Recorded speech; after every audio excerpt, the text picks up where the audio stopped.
this video, I will explain the complete electrical connection of float switch and pressure switch for a water pump. First, I will show you the wiring using actual components, and we will see how the same connection is installed on site with real pumps and water tanks. In front of you, there is an electrical connection of a float switch and a pressure switch with an indication lamp, because we cannot run the pump without fluid. That's why I have connected an indication lamp. Okay, so this is switch. How it is connected, you can see it is connected in series. There are three terminal. One is common, one is normally open, one is normally closed. That means normally open means if we'll check the continuity, there will be continuity. Normally closed means, normally open means there will be no continuity. Okay, so this is the float switch. You can see we used in our water tank. Okay, so how I am electrically connected, you can see. So this is the 230 voltage power supply I have provided by a plug top. Okay, so here is the 230 power supply. This brown color you can see, this is the phase, blue color is the neutral. Okay, so what happened, I have connected the brown cable with black color cable of float switch. In the float switch there are three terminals, but normally open, normally closed and common. Common to normally closed there will be continuity, common to normally open there will be no continuity. So this float switch can be used with the different applications, such as if you want to, if there is no water supply, then your pump will be on. Also, if there will be no water supply, your pump will be off. If you are going to use this in underground tank, that is transfer pump, if there will be no water, your pump will not on. If you are using this float switch to control the transfer pump and lift your water from underground tank to overhead tank, then that should be off. Okay, so that means this float switch will give the command to on the pump.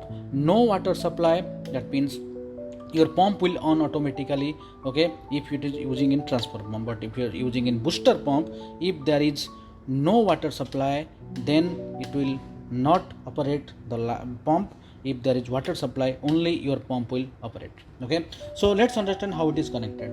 Okay, so 230 voltage power supply we have provided here.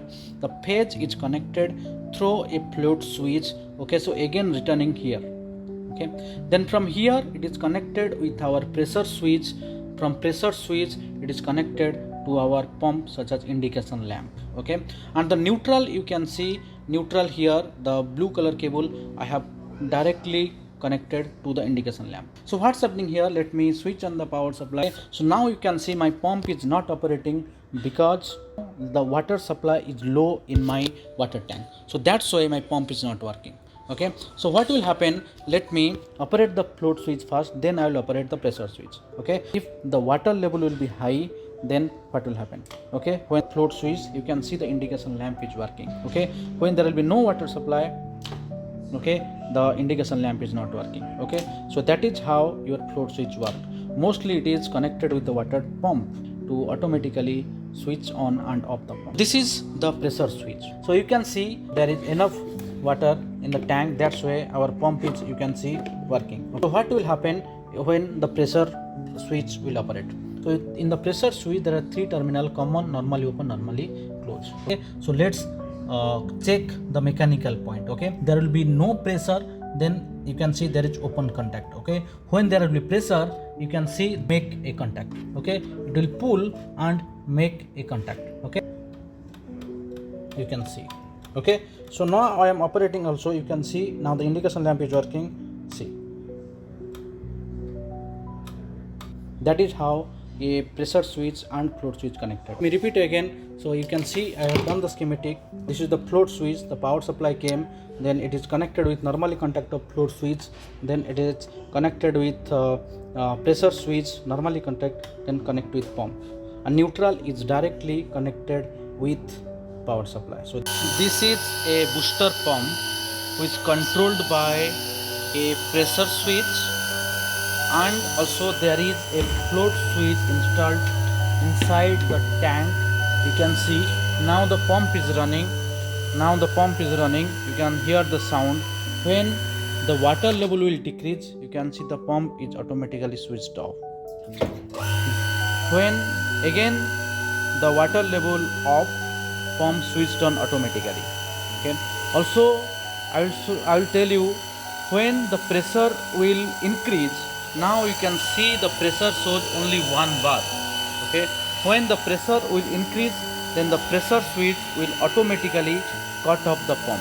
Now you can see the pressure in the pipe shows 2 bar, more than 2 bar. Okay, when the tenant or any person use the water faucet, what will happen? The pressure will goes down. You can observe here, when we use the wash basin, kitchen sink, the pressure is going down.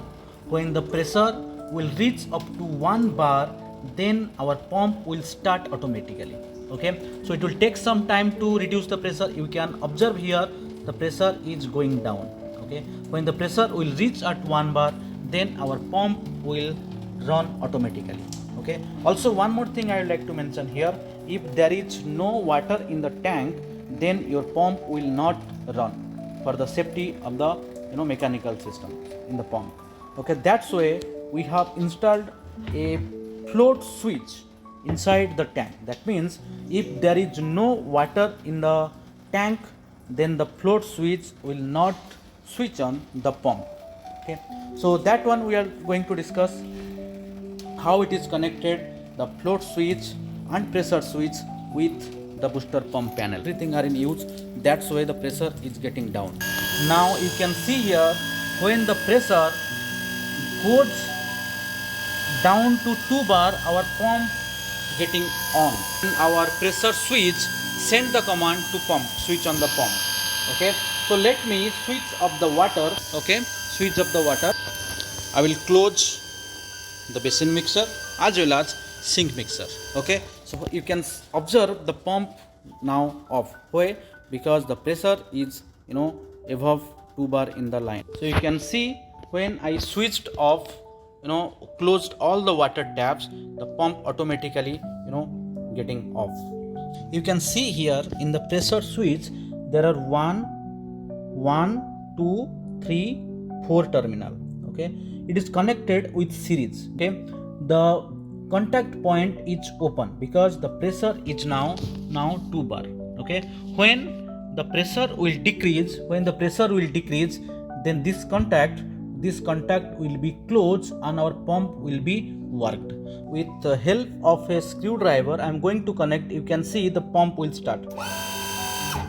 Okay, so that means when the pressure decrease, then this mechanically contact, will contact the terminal, then the current will pass from here to here, then our pump will be worked. In the float switch, this is my float switch, you can see. So now what I will do, just I have taken the float switch. When the pump will on, you can see the pump is not working. Okay, the pump is not working. Why? Because there is no water inside the tank.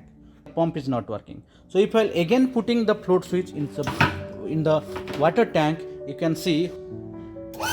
Okay, then you can see the pump is working by the pressure switch.